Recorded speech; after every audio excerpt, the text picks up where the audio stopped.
Mula sa nakakatakot na dekorasyon hanggang sa mga naggagandahan at creative na costumes.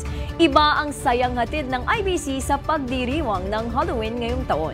Si Sofia Potenciano, una sa balita.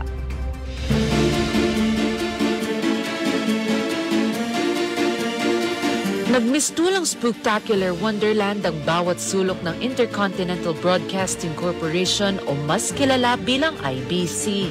Mula sa newsroom hanggang sa administration offices, tampok ang mga nakatitindig balahibong Halloween decorations na mismong mga empleyado ng IBC ang nagdisenyo.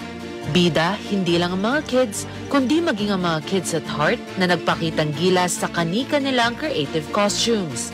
Mula sa nakakatakot na princesses, animated characters, hanggang sa mga paboritong superheroes. What do you like most about Halloween? Trick-or-treating and dressing up. That we get to dress up and be spooky and whimsical. At syempre, hindi mawawala ang trick-or-treating. Namahagi ng candies at iba't ibang goodies ang bawat department sa mga kids na nakilahok.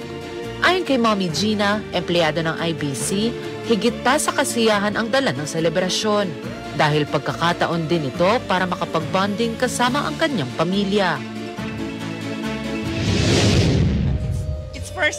It's the first time and then I'm very, very excited. Good. Yeah, actually I borrowed this from my eldest daughter.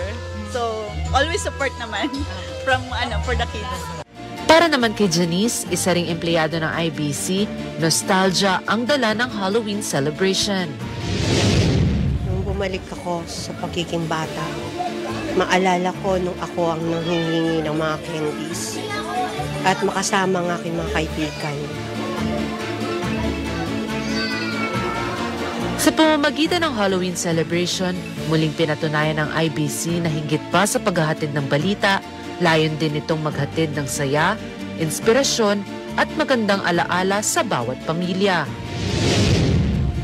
Ito pa lang po yung pinakamagandang celebration ng Halloween ko Sa tala ng buhay ko, parang wala pa po ako naranasan ganito. Thank you po, IBC. Nauuna sa mga balitang totoo at laging bago. Sofia Potenciano, alauna sa balita, Congress TV.